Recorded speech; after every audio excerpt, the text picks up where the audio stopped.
Hello everyone. In this video, I'm going to introduce Cramer's rule. This is a determinant lecture video part 3. So what you're going to do in this video, we want to find out uh, the formula for A inverse uh, and uh, and then so we can figure out the formula for the solution of x for unknown solution x in the linear system. Okay, so now the see here, here's a question: do we have a formula for the solution of the linear system for any the given column vector b? The answer is yes. That's Cramer rule. Okay, so here first I'm gonna figure out the xi, which is entry of unknown column vector x, okay, for any vector b. Okay, so actually that's a Cramer rule. So, all right, so let's say A is a n by n square matrix, and then B is arbitrarily matrix, a column vector, n by 1 column vector. Okay, belong to the Rn space. Now let's say AI, the parenthesis B, be the matrix obtained from A by replacing column I by the vector B. What that means? You see that here, the AIB is actually the vector matrix A, but replacing ith column in the matrix A by replacing that one by the vector B. Okay, so now then, this A, let's think about this. AI sub I, the vector x. Here, I is n by n identity matrix. Okay, so the AIB, what I'm going to do is to show that this one is equal to this. Okay, so we can express this one as is like this. Okay, so here, now see that A times identity matrix AIX bar, the column vector x. See, this one is what? Just identity matrix for identity n by n identity matrix, but ith column will be replaced by x, right? So right there, and then we gonna multiply what each column by matrix A, so we got this one. So A times E1, because each column is what? You see here, the matrix times matrix can be expressed as the what?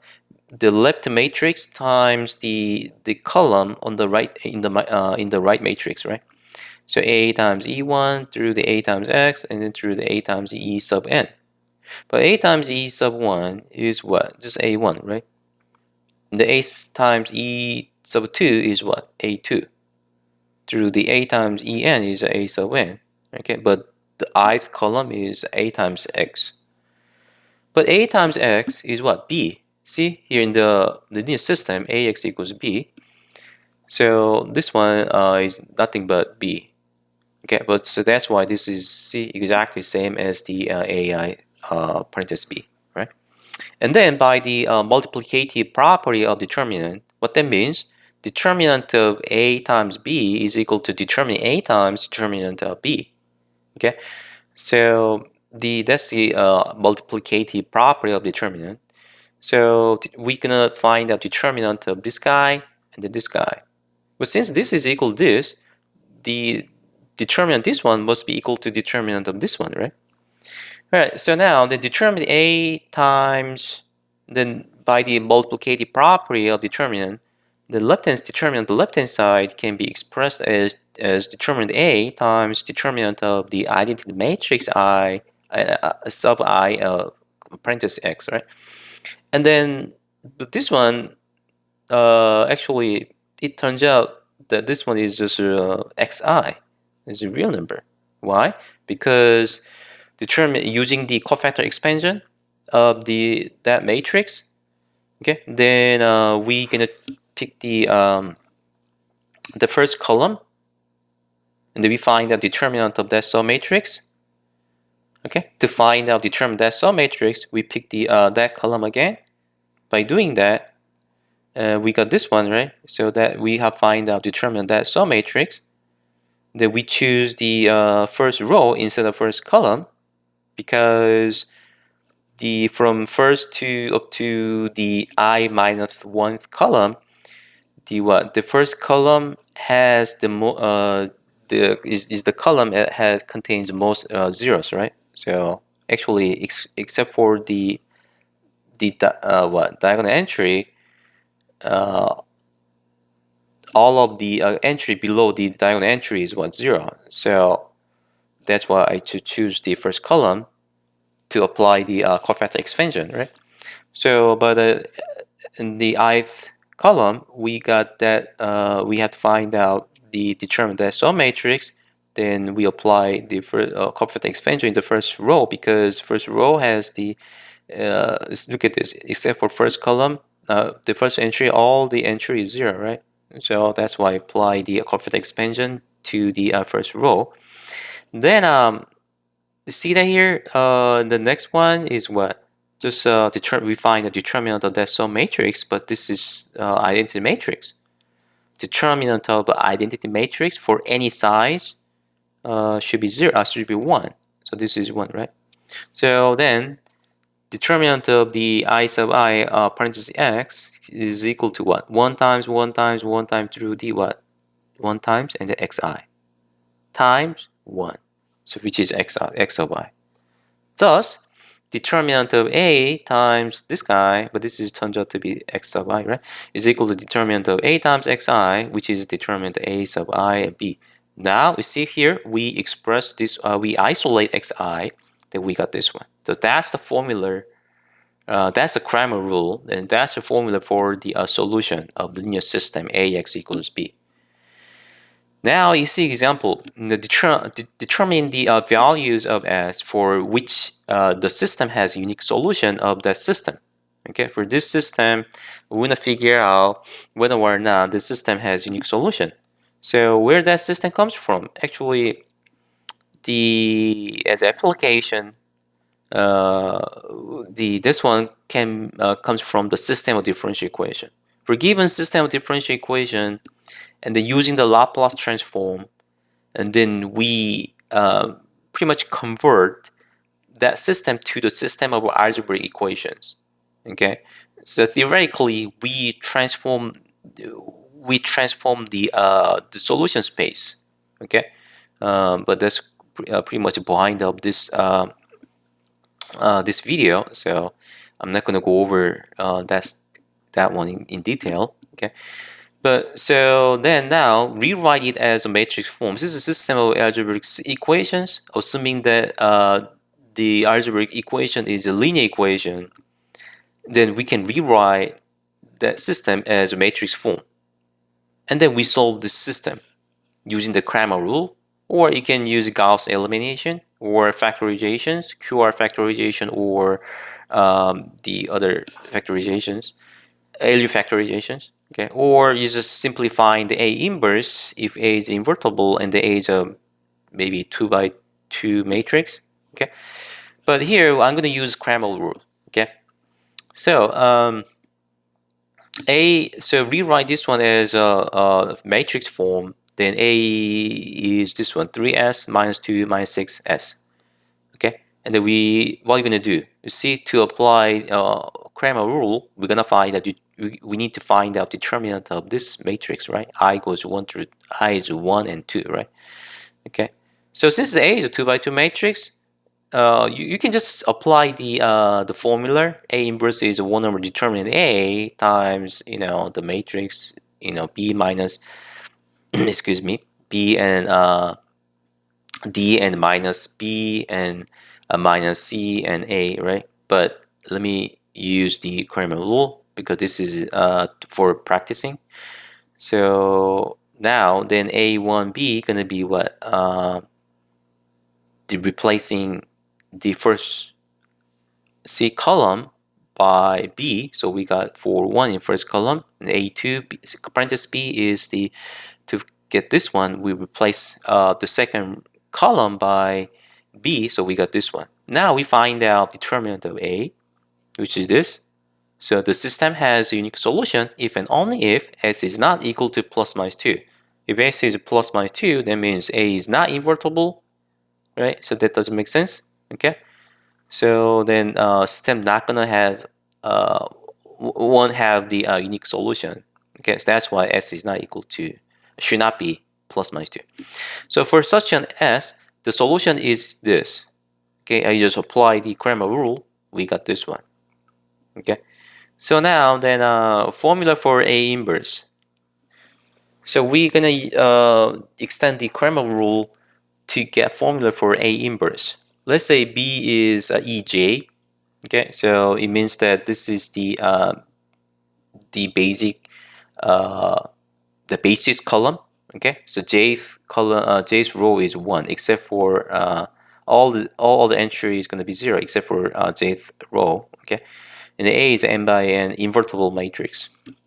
Okay, now then AX equals EJ. Let's figure out, let's solve this linear system. Okay, so then A applying applying the left multiplication of A inverse on the right both sides. So we got this. So then X is equal to A inverse EJ.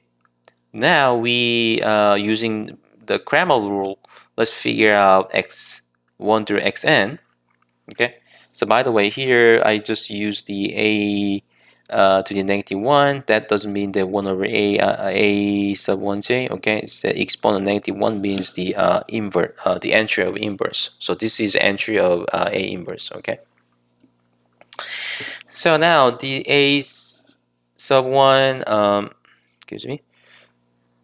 Now the A sub 1j inverse, that's the what? First row j's column entry of A inverse. Okay, and the A sub 2j to the inverse -1 denote the this is entry second row and first jth column of A inverse. Okay, so literally this is the jth column of A inverse. Okay, now but this is by that equation that must be equal to x1 through the this one must be equal to xn, right? Okay, so now x1 is what? Determinant A sub 1 and E1 over determinant A. This is equal to the xn is equal to determinant A sub n and E1 over determinant A, right? Okay, so now then xi, which is ij's entry of A inverse, is this. Okay, so now we're gonna move j from 1 through the n to figure out every single entry of A inverse using Cramer rule. Okay, so now see what the determinant of the, let's figure out determinant of A sub I and EJ. Right. So what's this? This is what? This is a matrix of A by replacing ith column by EJ. Okay, so you see that J, this is 1, right? This is the what, j's row and i's column entry. Okay, ji, okay, not ij, keep in mind that. Okay, so then this is what, determinant ai ej gonna be -1 to the I plus j times determinant to what, a ji.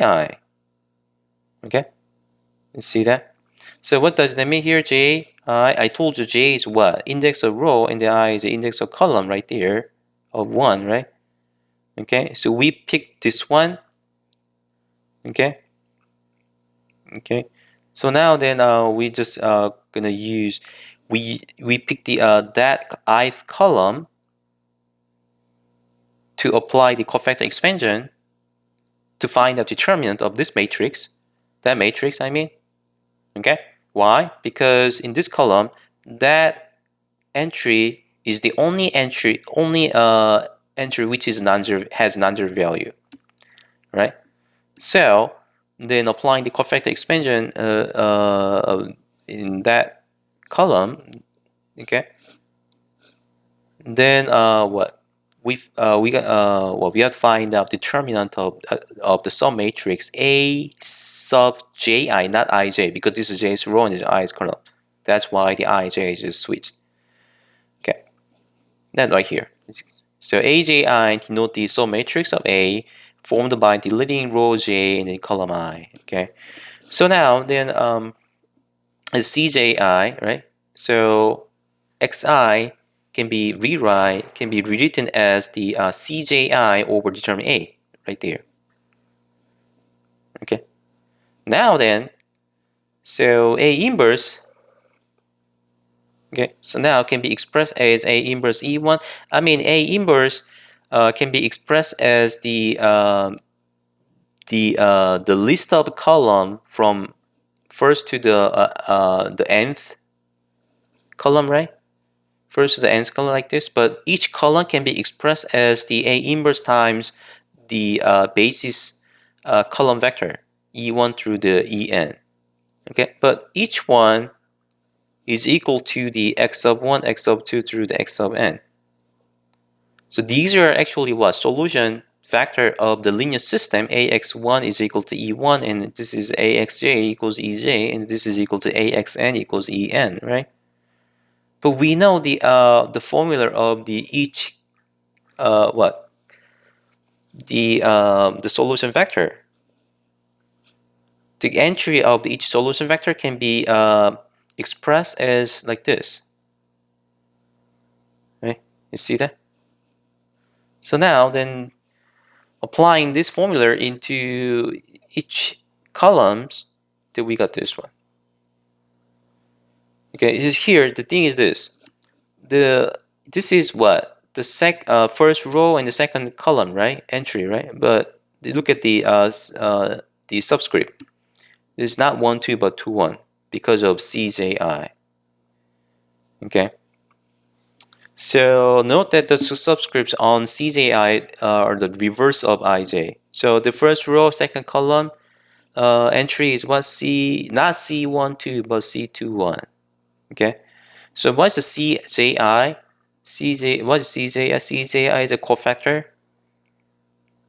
cofactor of determinant this, which is this one. Okay. Right. So the matrix of cofactors is called the edge gate or classical adjoint of matrix A. Okay, so denoted by ADJA. So the edge gate of matrix A. So A inverse is a 1 over determinant of A times the edge gate of matrix A. So that's the formula. I know it's in practice. I don't think this is useful. Okay, but this is really good for the practicing matrix operations, understanding the matrix in detail. Okay, so that's for today.